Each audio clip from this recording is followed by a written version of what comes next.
All right. Hey guys, Keith here at victoriousministry.org and Victorious Ministry YouTube channel. Welcome to our channel. Today we're going to be doing a testimony video from my wife, Allie. It's going to be a testimony of her being diagnosed with stage 3B colon cancer and her journey through that with the miraculous healing done by Jesus, our healer.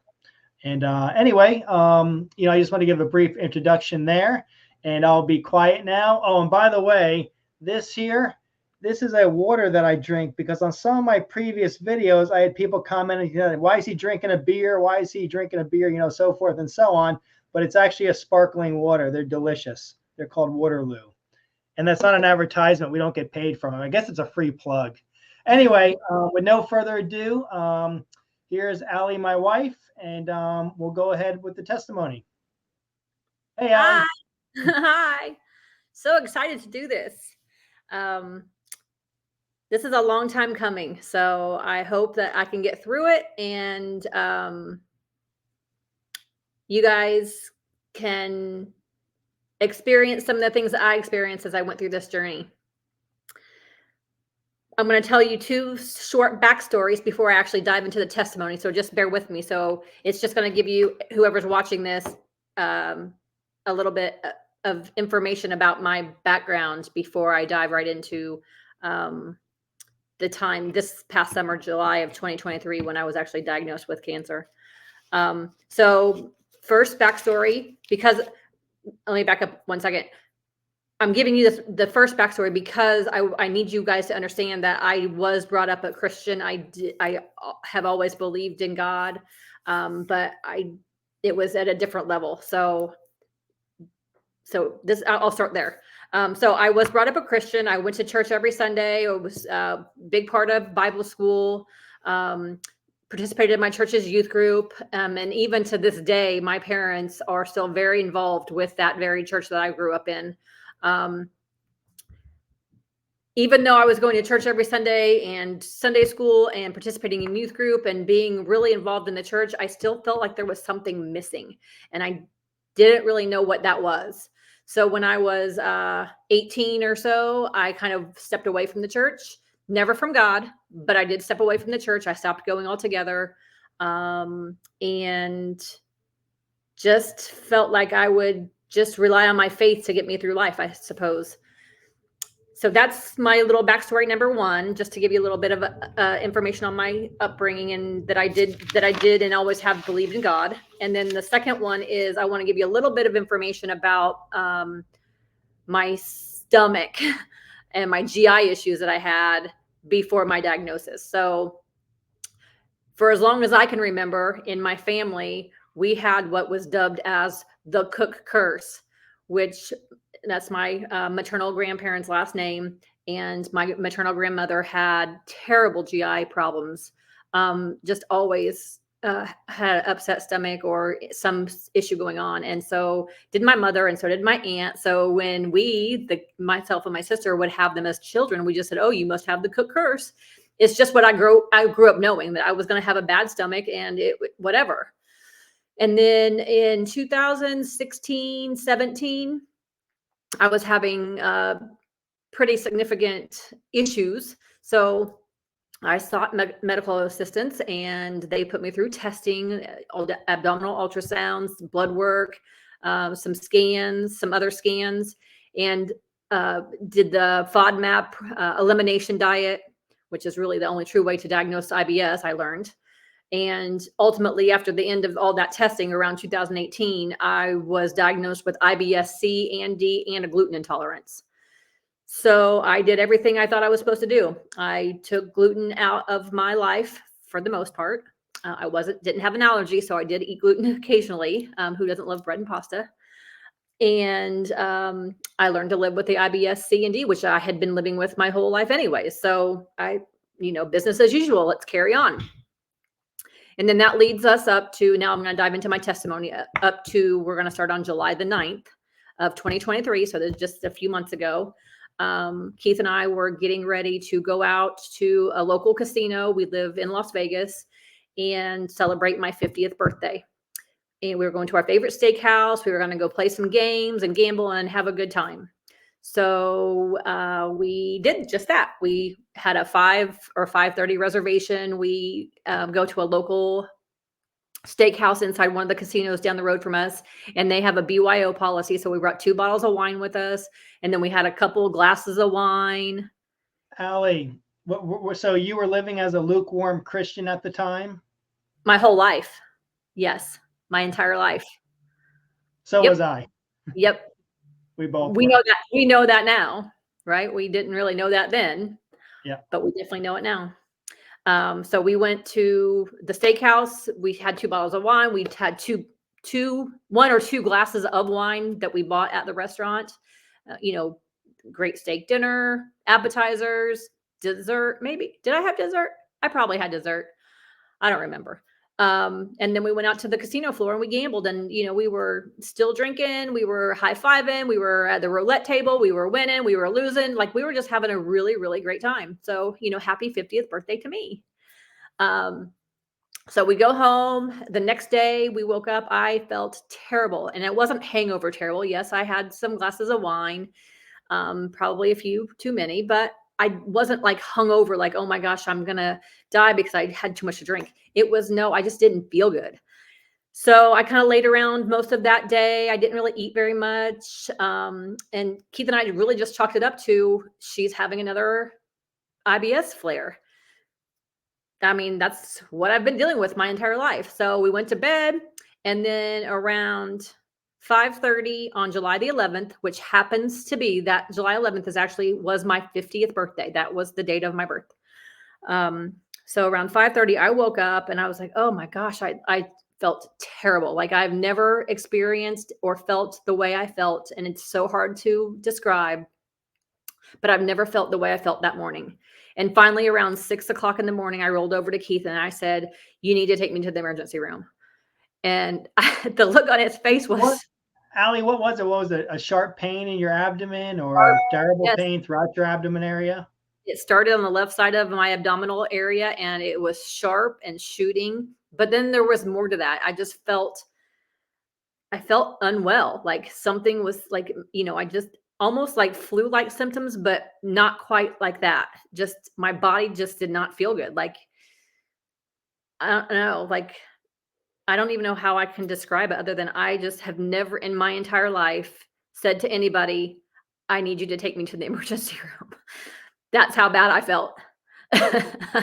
um, Keith and I have been married. It'll be 25 years this year, so he can attest that I'm a pretty tough nut, and I must not have been feeling well to tell him I need you to take me to the emergency room. Yeah, Allie's really tough. So we got up, we got dressed. We hadn't been to a hospital around here, so we didn't know which hospitals our insurance plan took. So we drove by a couple of hospitals in the Las Vegas area every single day, so we knew where they were. So I jumped on our Health Plan of Nevada health insurance site just to see who took our insurance, and lo and behold, the hospital. This was probably, in hindsight, miracle number one. But I just thought about it just now. But anyways, the hospital literally like 7 minutes from our house took our insurance. So that's where we went. We got to Mountain View Hospital. Again, no one was in the emergency room. They literally took me back within, I don't know, 4 to 5 minutes of being there after check-in. And the admitting ER doctor asked me what was going on. They took my vitals, and she was ordering a CAT scan, like almost before I was finished telling her what was wrong. She was like, I'm ordering a CAT scan right away. So I don't know if I didn't look good. I don't know if I didn't have a fever at the time. So I just don't know what made her act that quickly. Because I've heard horror stories of people sitting in ERs for like days before they got any sort of service at all. And so we probably got to the emergency room around 6:30-ish. And I'm going to show you guys something in 1 second. But so, yeah, so we got there around 6:30. They checked me and they had to start my IV, which that took a while.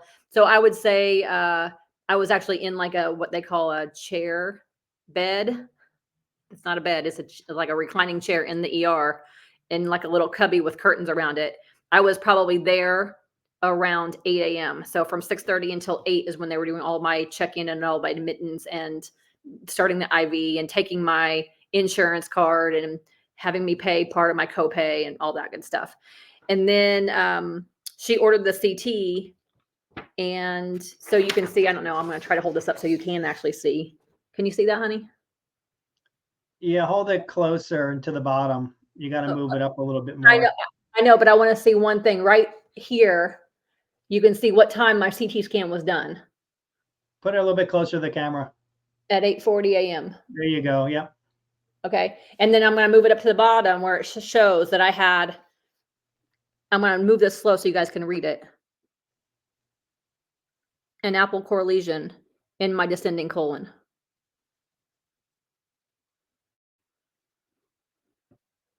Yep, we got it. Okay, good. Now let me just interject you real quick. So we thought that when we took Allie to the hospital that morning, that she was just going to go in there for, an hour or two, get checked out, have her temperature taken, and get home with some antibiotics or something like that. Yeah. Long did we know that, this is going to happen. I never imagined being admitted. And being admitted was never even a blimp on my radar when I told Keith to take me to the emergency room.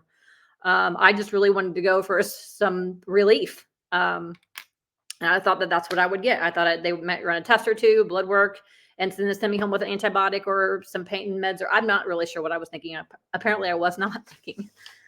I certainly was not thinking that cancer was going to be the diagnosis. But anyways, around 8:40, they came back and they showed me the results, and I texted them. Keith was not back there with me because I wasn't really in a room, so he wasn't allowed back where I was.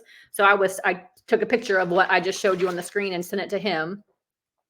And then in that time period, so I'm going to start pointing out some miracles that happened to me that day, that very day, and then there on after. But just remember that Keith, and I'll tell you what they were, but Keith and I did not know, we were still living as lukewarm Christians and we didn't know they were miracles. But now looking back, we're like, oh my gosh, God was with me the entire time I was in the hospital. So I sent the text message with the image of my CT scan results to Keith so that he could see them. And I said, they're admitting me. I didn't know when that was going to be because there was no beds in the hospital. They were completely full. So maybe 30 minutes after I sent that text to Keith, a surgeon came up to me and he said, we got to take you into surgery immediately. We have to get this tumor out of you. And so I was like, okay, I've never had a tumor. I've never been in the hospital. I didn't know. I'm like, okay, what was the problem with the tumor? What was it doing, Allie? Why'd they have to take you in for emergency surgery? I had a complete bowel obstruction and it was wrapped around my colon. So it was an emergency. That's why I was in pain. I mean, now hindsight, right now, I know why the pain was so bad. Yeah, they were afraid the colon was going to explode. And that would have been life. That would have ended my life. So when the surgeon said, we got to take you back into surgery right away, my thought was, okay, like, what am I going to say? No, I don't think I don't want to do that today. And I didn't know this, but at the time, Keith was talking to his cousin, who is a doctor. She did not live in Nevada. She's in New York. And she was telling him what I was relating to him. He was telling her, and I didn't know this at the time, but she told him that surgeon needs to slow down. We just need to put a little bit of a timeout. We have a little bit of time and to time out. And in her and him having that conversation, and then in 30 minutes later, I had another surgeon come into my room and said, we're not going to do surgery right now. We're going to try to consult with a GI doctor and we're going to try to get a stent in you. So that right there is miracle number one. That whatever power was listening to me and the doctor and then Keith and his cousin, it brought it all together and said, nope, time out. We're not going to do that right now. We're not going to do it the first doctor's way. We're going to do it the second doctor's way. And we're going to get a stent. We're going to try to get a stent put in her. Yeah, it's amazing the good way God works. It's Father crazy. God is good. He's only And good.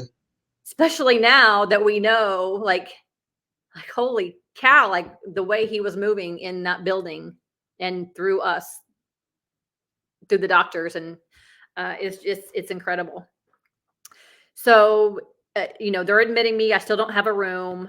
They actually moved me to an ER holding area, and there were like 30 of these recliner chairs in this one room, and it wasn't a very big room, maybe like 11 by 16. I mean, we were literally side by side, and until they had room open. And I told Keith, I said, "Can you just bring me a bag? Because I needed a charger, some change of clothes, just some personal things while I was sitting there." And so he did. He still couldn't come back. He had to leave it at the front desk with security, and they had to bring it back to me. And then finally, the next morning, I don't even know what time it was. Keith, do you remember what time I got the room? By No, I don't. I don't know if it was mid-morning or early afternoon. It was something like that. It was, I'm going to say, sometime between 9 a.m. and 12 noon. I was able to text him and said, "Oh my gosh, I'm moving to a room. You can come and see me now." They had opened up an ICU ward for med surge overflow. So I was getting my own room, a private room, because of the need of beds in the hospital. So Keith came. Um, I felt like he was there within 5 minutes after I texted him that I was in a room, but I know it took some time. And then let's see, they were the next day on the 13th, they were taking me to surgery. So the 12th was the day I got into the room. And okay, so here's another story. On the 12th, Keith's aunt, whom I love, she came to visit me, and she was there for about 2 hours, just, keeping my mind occupied, keeping me off of where I was and what I was doing. And I said to her, and you guys, I don't talk like this. These words don't come out of my mouth. Like they would never, like, why would I say this? I looked at her and I said, "This is not my story." So I didn't know at the time what that meant, but I certainly know what it means now. Um, sorry. um, that just dawned on me that I said that. And I think it's another testament to God being with me uh, during that time of uncertainty. Yeah, it was not only uncertain, but everything was happening so It was quickly. fast. It was In the when Allie texted me that notification, she showed you guys that paper from the CT scan or CAT scan, whatever it was. I'm not sure the difference between the two, but I'm at home. So the first thing I do is I Googled neoplasm, right? Apple core lesion neoplasm, which wasn't a good idea to do because the first thing that pops up is malignant cancerous tumor. So you can imagine my state of mind, along with Allie's state of mind. So it was pretty hairy to say the least. Yep. And so the next day, so his aunt Lynn leaves, and I'm there. Keith comes back later. He was good about coming in and out, throughout the day to make sure that I was okay. Did I need anything? But I needed him to be home too and rest. We have responsibilities at home. We have a small business. Like we have things that life has to continue, or we're gonna not have anything. Yeah, well, we're pretty lucky. Allie's family's not out here in Las Vegas with us, but my mom was out here. She went to the hospital. Like she said, my aunt went to the hospital. So we had a whole support team of people out here for us, which we're very thankful for. And again, I think that's God's doing again. Yep. And so then the following day, I'm not sure what time, I think it was around 10 a.m. They took me in to place the stent. So the goal is they wanted to get a stent in me so they could clean me out before I had my major surgery. But the GI doctor said that there was only a 50-50 chance that he was going to even be able to get the stent in. Which, I mean, I guess 50-50 is better than 25-75, but I was shooting for more for we're getting the stent in. That's what I was hoping for, but that's not what I heard. So 50-50 was what he told Keith and I. Yeah, the colon was so choked off that he didn't think he was even going to be able to get the stent in. and they had to get the stent in because they wouldn't have been able to perform the second emergency surgery, right? Right. So they, of course, I'm like, just hurry. I'm on morphine at this point, so I'm just like, let's go. I feel good now. Finally, after 24 hours of pain, I'm feeling nothing. So they wheel me back into or the pre-op area, and then the anesthesiologist comes in and tells us what to expect. Keith leaves. They wheel me back into surgery, and I'm not even sure how long that surgery took. But I remember waking up back in my room and Keith was there, and they were able to, again, this is a miracle, I guess, number 2. They were able to get the stent in. So, praise Jesus. They were able to get it in. And then I had 24 hours of clear out. If you've ever had a colonoscopy, you know what I'm talking about. I hadn't had one, but so I started my clear out prep. And we went from there. I had a pretty quiet night in my room, no food, no drink, because I'm clearing out for major surgery.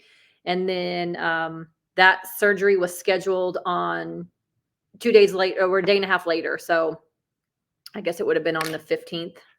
Is that right? Right, the 15th. And Yeah, I think that's right. The 15th. yeah. Everything's sort of a blur at that time. Yeah. So, and I'm on drugs, like really hardcore drugs, good ones, morphine. So the day of my big surgery, this is my major surgery. My surgeon comes into the room to get us prepped and to really help us understand what was getting ready to happen. And she told us that the goal was to obviously get in there and to remove the tumor. Worst case scenario, I would come out with a permanent colostomy bag.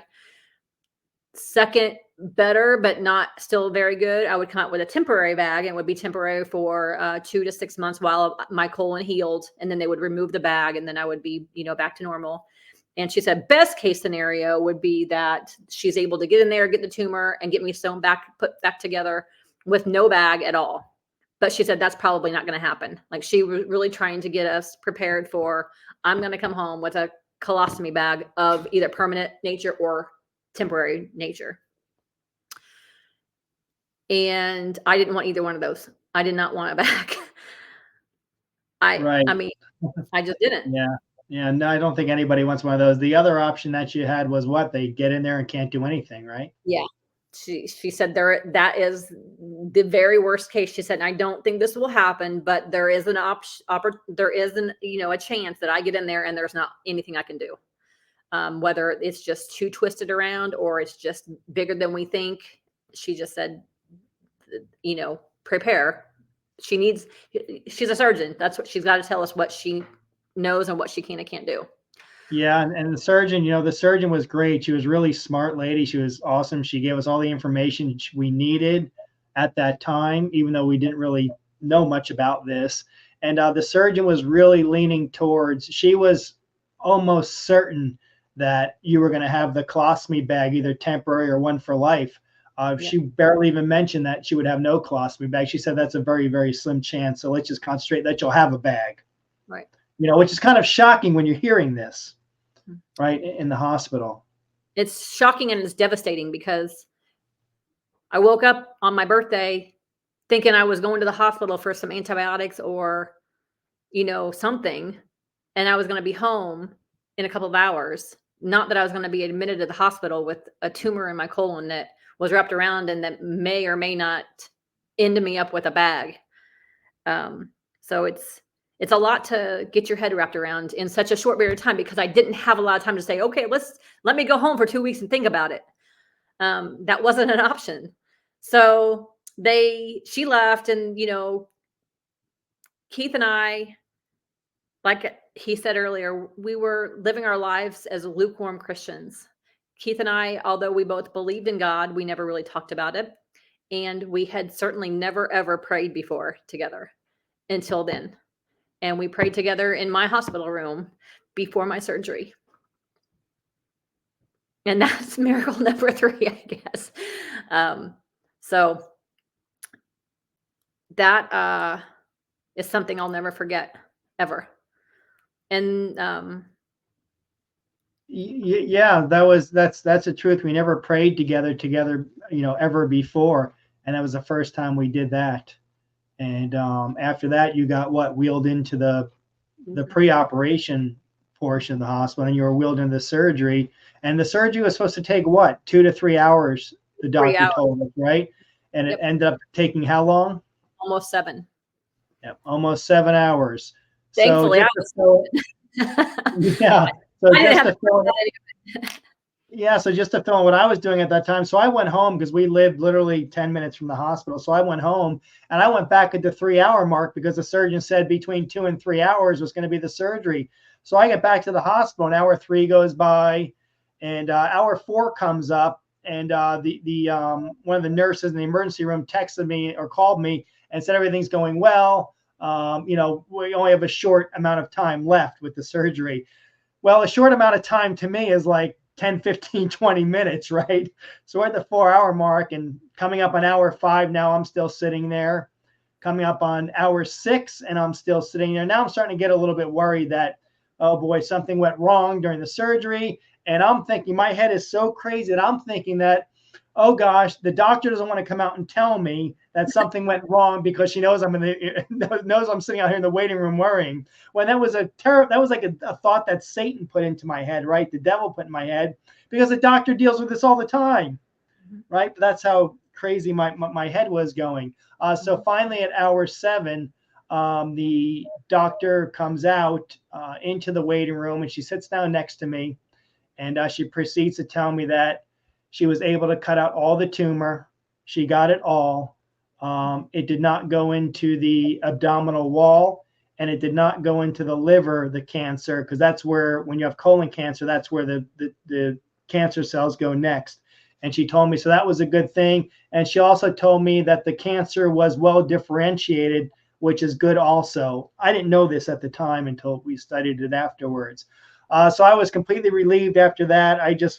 After she left, I just like let out a big deep breath and just, couldn't believe what took place. She also told me at that time that no colostomy bag, 0 colostomy bag. So that was, again, that miracle that you were just talking about with no colostomy bag at all. Praise Jesus. Right. Yep. So I didn't know she had gone out to talk to him. Obviously, I'm still coming out of anesthesia and on the recovery table. But the very first thing I did when I was like, had any sort of wits about me, still in recovery, was I reached down to my left side to see if I could feel a bag. That's just where I went. So, I mean, of course, I'm all bandaged up. So I have it's called a binder, a surgery binder. So I feel something around my midsection, but I don't know what it is. But I didn't feel like it was a bag. I feel like that would have been very specific. But this, I don't know if you can see this. This is, can you see?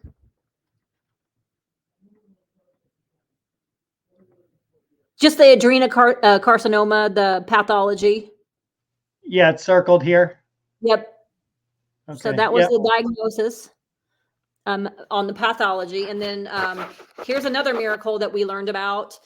When the doctor called, I had been sent home by the time the pathology had come back to the surgeon.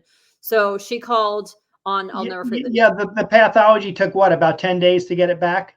Yes. So there's a couple of things that happened before I get to the pathology. Let me back up 1 second. I want to go back to the hospital. After my surgery, they moved me back into my room. Keith was there waiting for me, and I had a little bit of a recovery. I had just had major abdominal surgery where they removed 7 inches of my colon, and I needed to reintroduce food. I hadn't eaten in like over 48 hours. I hadn't really eaten since July the 9th, to be honest, because I didn't really eat on July the 10th. I didn't eat anything on July the 11th, 12th. 13th was the day they put the stent in, and then I couldn't eat anymore. So I didn't eat the 13th, the 14th, or the 15th. So I had to reintroduce some soft foods back into my diet, and then post surgery they had to get me up for PT reasons, and then I couldn't go home until I had a bowel movement. So there were some things that had to happen before I was allowed to go home. So this would have been on the 15th, the 16th. They said they were shooting for the 18th, the 17th or the 18th was the day they wanted me to go home. Probably the 17th, maybe the 17th, but probably the 18th. So I'm just, really hanging out, visitors, family, Keith, and, you don't sleep in the hospital because they literally come in your room every 4 hours and they take blood. They're like vampires. I didn't know this at the time, but I'm like, oh my goodness, how does anybody sleep in a hospital to recover, to get well, to go home? Because they can't. They're always being woken up by somebody. The night of, it would have been like the night of the 16th into or early mornings of the 17th. I went to bed like normal. I had been listening to music on my phone. No TV was on in my room. I went to sleep. I was perfectly fine.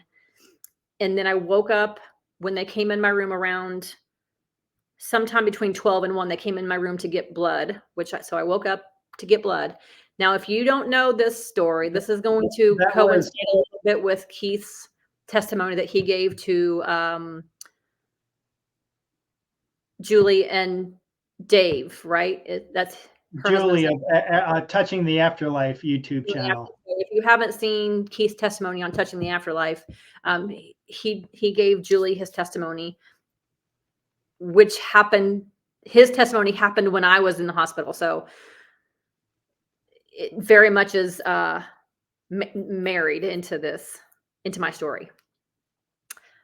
But the early mornings of July 17th, and by early mornings, I mean like midnight, 1 a.m., 2 a.m., white blood cell count. So they came in and they drew blood around midnight, 1 o'clock. My white blood cell counts jumped. So there was no way I was going home on the 17th or the 18th because they had to start me on an emergency antibiotic, IV antibiotic, to get my white blood cell count down. And it didn't jump a little bit. It jumped drastically. But what I did not know at that very time was that Keith was going through his experience. So go to Touching the Afterlife and watch his testimony. What I did not know was that in his experience that he was having here at the house with a demon, was that demon was going to kill me in the hospital. I didn't know that. I just thought, oh my gosh, I'm getting sick. I never ran a fever. I never was in any pain. My white blood cell count just jumped like a lot. Right. To the point where they had to put me on emergency antibiotics to get it to come down. Yeah, an elevated white blood cell count means that an infection is setting in after the surgery. Yep. And so, Keith was at home going through what he was going through, which I had no idea about until, days later.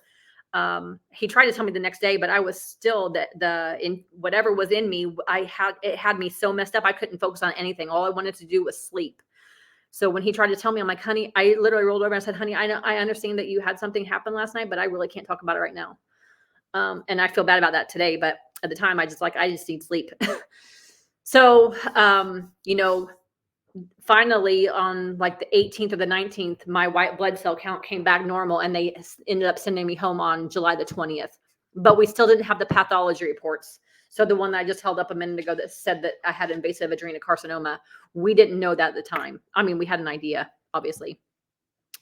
But my surgeon called us on July 27th. So that was like the day that I got the news that rocked my world, that I was told I had colon cancer and that they were going to refer me to an oncologist. When my surgeon was going over the pathology reports with Keith and I on the phone, she said that it was the adenocarcinoma. But what she also told us, so this was miracle number 4 or 5. I'm not sure what we're on right now. I'm going to hold this up. This is the second page of my pathology report. And if you can see right there, it says that she took 1 out of 34 lymph nodes, tested positive for cancer. Can you hold that closer to the camera, Allie? I'm scooting forward. Tell me when to stop. Move it down. Down. Yep, right there. Okay. Good. So there's 1 in 34 lymph nodes that came back positive on the pathology report. Now, here's the miracle in that. So what does that mean, Allie, for people who don't know what that means? That means that the cancer cells that were in the tumor in my colon had moved out of that tumor and was now in one of my lymph nodes. Active cancer was found in one of my lymph nodes. Right, which means the cancer spread. And it Yes. did, like we said, it didn't go into the abdominal wall or the liver, but it did get into My lymph nodes. the lymph node system. If you know about your lymphatic system, that's the system in your body. Like your circulatory system pumps blood through you. Your lymphatic system pumps garbage basically in and out of your body, to drain through your liver and your kidneys, to push it out. So it had grabbed some of that one of those cancer cells or some of those cancer cells. And so that could possibly start moving through my body. But what we didn't know until she told us on the phone was that during surgery, during the major 7-hour surgery, is that she, as a trained surgeon, is trained to only pull 12 lymph nodes from any surgery that she does. And something in the operating room when she was in there said, pull more. And so she said she pulled more, and then whatever said, pull more. And so she kept pulling more until she finally had 34, whatever that number stands for, although 3 + 4 is 7. So that's Jesus's number, 7. That's what God's number, 7, completeness. That's what I go with. So but yeah, it was rather interesting. I thought it was rather interesting that, again, she said that she doesn't know what told her, but something told her in the operating room to pull 34 lymph nodes. When she's trained to only pull 12, she only pulls 12. So it wasn't like she pulled 15 or 17 or 14 or whatever. She pulled 34 and found the cancer in one of those lymph nodes. And, I always say, because people are like, well, she could have pulled 12 and still found it, but she could have missed it. So did she, like the miracle that I see there is that she pulled enough and she found it. And had she not pulled 34, would she have missed it? And would we have never known that it was in my lymph system? So. Right. Yep. So, the next step after that phone call was, after processing, they were sending me a referral for an oncologist, and that we would be meeting with an oncology team. And a few days later, so, my mom had flown out. She was here. She flew out the day I got home, or the day after I got home from surgery. So on the 20th must have been the 21st. The 21st was the 22nd. So she was here helping me recover so that Keith could, take a breath, have a break, not have to worry about me all the time, and, keep running our business, and keep taking care of me, obviously, too. It didn't work too well. I was worried 24 hours a day. Yep. At the time. A lot to process. So anyways, fast forward to August 3rd. So July 27th, we got the phone call with the cancer diagnosis, and then the insurance referral came through, and then we had an appointment to meet with an oncologist on August the 3rd. And so we went to the oncology appointment not knowing what to expect at all. Neither of us have ever had cancer, so we had no idea what to expect. But here, I'm going to hold one more sheet. This is from my oncology. So they actually staged it here. You'll have to tell me if you can see it. It's circled in white over there. Move it a little bit closer.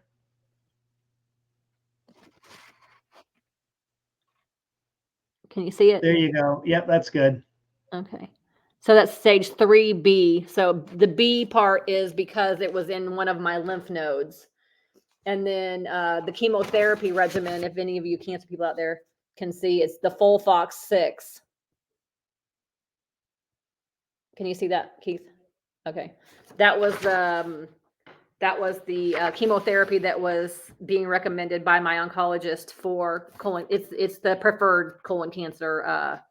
Now, how many rounds of that chemotherapy were you supposed to take? So we were told that day that it was going to be 12 rounds every 2 weeks. So it would start in August and it would end in February. So actually it should be ending now. So every other week I would be getting, and it takes 3 hours to administer. It's, Keith had to drop me off. I would sit there for 3 hours. They would infuse me. I actually had to have a port put in, a port catheter. That's where they would inject it through the port. And then I would go home with a pump of, it's the 5-FU drug in this. And now I know it's called 5 feet under, and I know why it's called that, because it can and will literally kill you. But I would go home with a pump full of this 5-FU, which is a chemotherapy drug, and it would pump in my body for 46 hours. And then I had to go back to the oncology office 46 hours after that pump was done and have it disconnected. So really, my chemotherapy lasted 2 days. The 3 hours of the injection and then the 46 hours of the pump. So that was that day, that first appointment, we were just learning that was what was going to take place. And then we had to go through cancer education or chemotherapy. I'm not even sure what the education was. Yeah, let me just input this here, guys. You feel very rushed when you go into these oncologist office. They make it seem like you have no time to think. You got to get this done right away. We got to get the port installed. We got to get you on the chemotherapy right away, or you're going to die. That's literally how they make you feel in the oncology office, which is very, very poor in my opinion. But that's literally how they made us feel. So we're rushing, and we thought that, we always used to say to each other, if one of us ever got cancer, we would never take chemotherapy. And where do we find ourselves? In the oncologist's office discussing chemotherapy. Yep. It's really kind of mind-blowing and earth-shattering because you're getting all this information, but you don't know what questions to ask, and you don't even know, you're just going through the steps. And remember, I'm still recovering from a major surgery, so I didn't feel good. I am having a hard time getting up and down, just sitting. We had recliners. I mean, another miracle that we didn't know, but on July the 9th, before we went out to dinner, we actually went to a furniture store and bought new recliners. And I couldn't sleep laying down for how many days? Like probably a good week. So I was sleeping in the recliner. Had we not had those, I'm not sure what I would have done. But again, I guess Jesus is taking care of us. So we leave the oncology office that day. Our mind's blown. We know we have to go through 12 rounds of chemotherapy and FOLFOX6. And I have to get a port input or implanted, I guess, into me. And they were planning on starting chemotherapy on August the 21st. So I went to my first chemo, like a good little medical patient that I was. And I sat there and I had them pump me full of poison. And I came home and I felt like the worst. I felt worse after my chemotherapy than I did the day I went to the hospital. It was terrible. And I'm tough. I'm a tough nut. And I just remember saying, gosh, I don't know if I'm going to make it through this. And it was terrible. It's terrible. It's very devastating. I actually thought, even after the first round of chemotherapy, that it was actually going to kill my wife. I thought the chemotherapy was going to kill my wife. That's how bad the reaction was. So then what happened after the first one, Allie? You went back for a second one, right? I did, yeah. I said the first one wasn't so bad. Let me go back for more. No, I went back for the second one because, again, I'm still struggling with the fact that, I guess, understanding that I had colon cancer and everyone was telling me, go get chemotherapy. That's what you do. You go get chemotherapy or radiation. So I went back for round 2 on September the 11th, which happened to be mine and Keith's 24th wedding anniversary. So first was my birthday and then our anniversary. So I go for round 2 and it was worse than round 1. Of course it was. It's cumulative. So it's going to keep compounding in my body. But after, I think it was the day after I went for the injection part of my second dose, I couldn't stand up. My legs, the muscle cramps were so severe, I couldn't get up. I couldn't stand up. And when I did get to a standing position, I couldn't walk. I had to move my legs in this weird way just to get momentum enough to move forward. I'm like, this isn't good. Yeah, the side effects are actually very, very terrible. So after the second round of chemotherapy, I was really, really thinking, I mean, I was all dead serious that if Allie doesn't stop this chemotherapy, the chemotherapy is going to kill her, not the cancer. And I didn't tell her this because I felt like it was her decision to make because it wasn't my body. So I kept that to myself, praying to God and hoping that she would come to the same conclusion that I came to. Um, No, I want to back up just a few days. So the same day that we went to the oncology office on August the 3rd, I had finally posted a message on Facebook stating that I had, because people were asking, starting to send private messages or text messages. My mom was here without my dad. Like things were happening where it was just weird. And so people were asking, was I okay? So finally I'm, from July 27th to August 3rd, I finally made a post on August 3rd about my diagnosis, that I had colon cancer and that my mom was here, or that my mom was coming, had been here to help me recover for surgery and was coming back for my first chemo. And that day, a relative on my mom's side commented on my post and told Keith and I about Andrew Womack Ministries and another one of the teachers through the ministry called Barry Bennett, and a book that Barry wrote called "He Healed Them All." I wish I had the book; it's upstairs on my bedside table.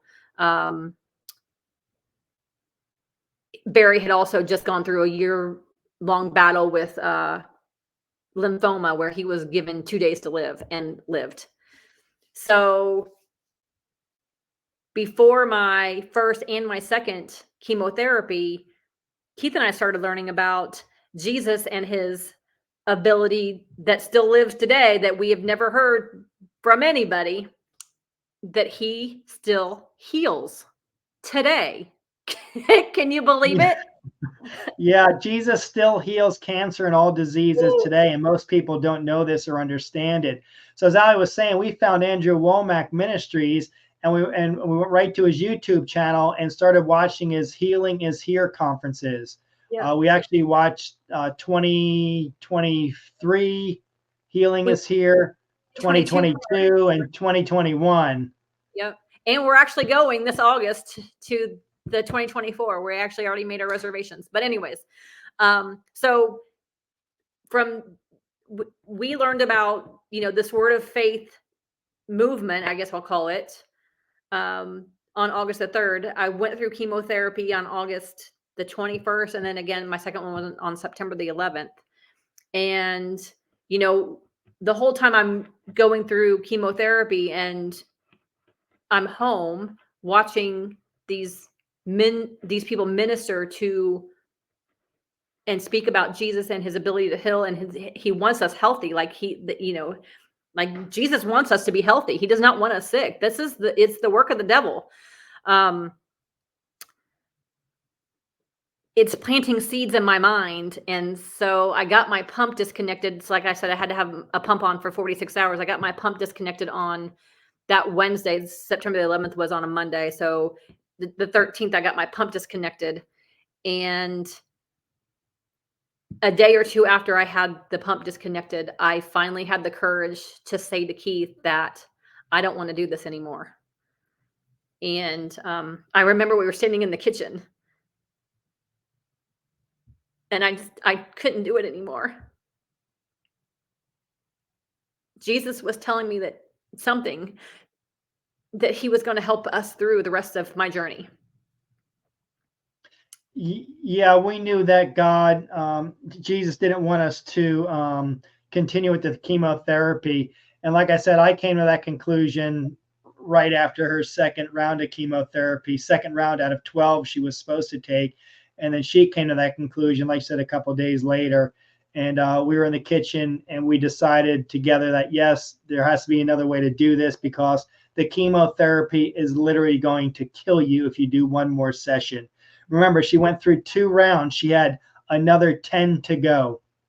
There's no way that my wife would have survived any more chemotherapy sessions. I was convinced of it, and God was telling me that she would not survive. There's another way, and we found another way. Allie, how do we?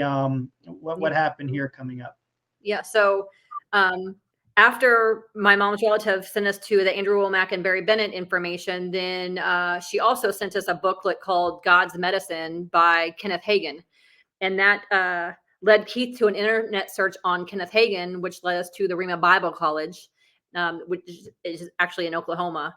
But on the Rhema Bible College website, they have a link to churches that they're affiliated with throughout the country. And so Keith did another search and, typed in our zip code, and lo and behold, there's a church 10 minutes down the road from us called Word of Life Christian Center that Keith and I started going to on September the 3rd. That was our very first Sunday that we attended. And after that first service, we're like, holy cow, like we want to keep coming back. Like that was exactly what we were looking for. Like they preach the gospel, and it's very charismatic, just Holy Spirit filled environment.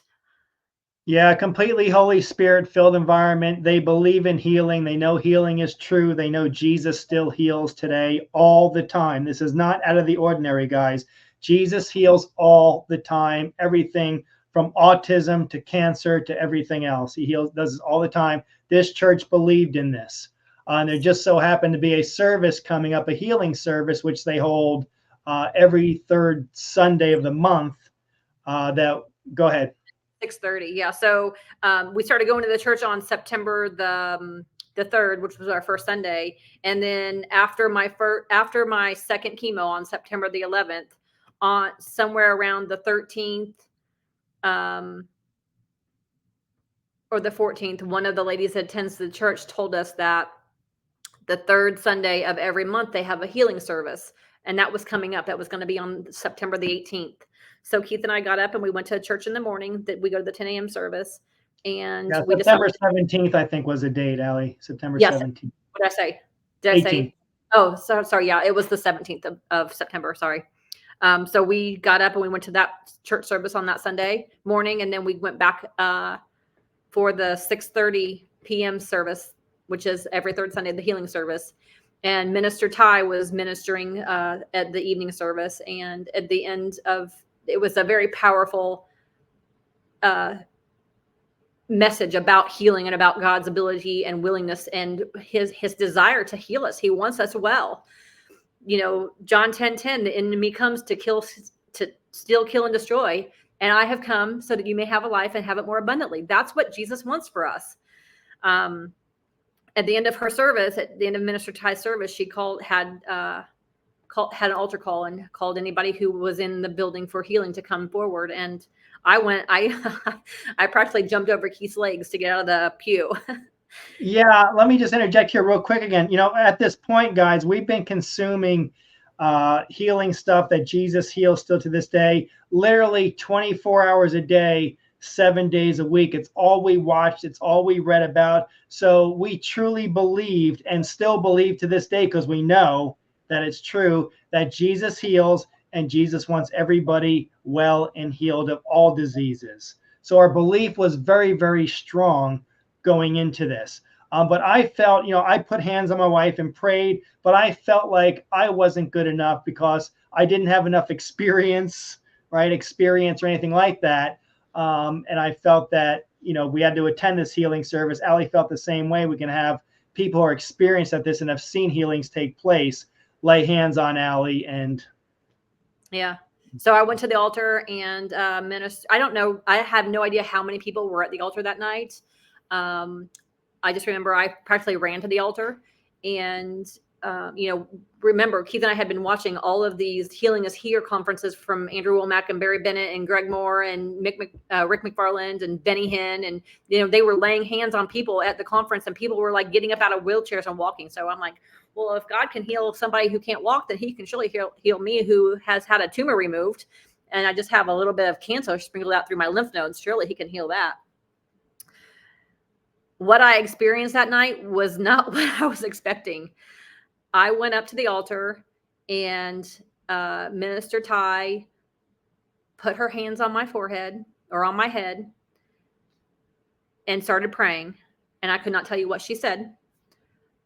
But the minute that she laid her hands on my head, I started feeling like these pulsating little electric shocks started in my head and went down my body, down through my fingertips, down through my abdominal wall, down through my legs, and literally a rush went out my feet and I collapsed. Now, I didn't know that at the time that was me being healed, but I do now. And I woke up the next day, Keith and we finished out service and we came home and we're like, holy cow, that was so powerful. We didn't know, like I didn't know. And then it dawned on me the next morning, I rolled over, I'm like, I was healed last night. Yeah, the service was very, very powerful. You could feel the Holy Spirit in the building that night. It had a whole different aura to the building when she started praying for people. And the prayer was very, very short. I couldn't hear what she said in the prayer, but I do know that she ended it with "in Jesus' name." So the power is not the ministers, guys. It's not the pastors. Jesus's power works through their hands when we call on his name for healings and things like this. So she said a short prayer. She ended it in Jesus' name. And my wife went down and we got up, went home, fell asleep. And the next morning you woke up, Allie, and what happened? The next morning I woke up and I just said I was healed. Like Jesus healed me. That was so that would have been the 18th, the morning of the 18th. And then on September the 22nd, we had an oncology appointment. And that was the day that we told my oncologist that I didn't want to do chemo anymore. And and I wanted to, continue with my faith and change my diet, and which is going to be a whole nother podcast or a whole nother interview about my diet change and my lifestyle, my radical lifestyle change. The devil will use anything he can to get back into me because he knows he's been in me before. So I had to make some pretty radical changes in my life so that he can't ever try to get at me again. With Jesus with me always, and with my changes I've made, the devil's not going to have a chance to invade me ever again. So I think that's where I'll stop this testimony with yeah. Why don't you show the scan result? Oh yeah. Remember, this scan was done. I think it was done after you were healed at the church by the power of Jesus. She had a CT scan with contrast, and when it came back, the doctor actually didn't even come in the room. The doctor actually sent in a nurse practitioner to give us this report here of the scan. Now, remember, the cancer, you got to lower it down a little bit. The cancer was in her lymph nodes, which means it went to other parts of the body. And the scan came back. It says on the bottom, move it to the right and down a little bit. This way? No, you're left, the other way. Down, left, left. Keep going left. Right there at the bottom. Okay. Hold it straight. It is straight. Okay. Yeah. So that says, I don't know if you can read that on the screen here. I'll pull it up big. Why don't you go ahead and read what that says, Allie, on that scan result? No convincing evidence, however, of adrenopathy or metastatic disease otherwise. Even though the cancer was in the lymph nodes, it did not metastasize anywhere. So no metastasis. So the cancer is gone. It disappeared after that night that Jesus healed Ellie. Yeah. So, I quit chemo, and I started a radical lifestyle change on October the 1st, which I'll go into on a different interview. And Keith and I continue to just immerse ourselves in teachings and Bible studies and different things about our Lord and Savior that we didn't know. Like no one's ever told us about in the 50 years I've been alive, or the 52 years that he's been alive. And so we're just really immersing ourselves in this, trying to get as much information so that we can help as many people understand that they need to come out of the world and live a life for God, for Jesus, for why he died for us. So I'm going to stop there, I think, today. Yeah, that's great. So that's part one of it. And literally our life has been completely transformed, and it's been transformed in an unconscious way. We don't do the same things we used to do. We don't go out to bars anymore. We don't go drinking anymore. We don't do anything we used to do. It's been a completely unconscious decision. God has pulled us so close to Him that it's not even, I can't even explain it to words. But we're no longer lukewarm Christians.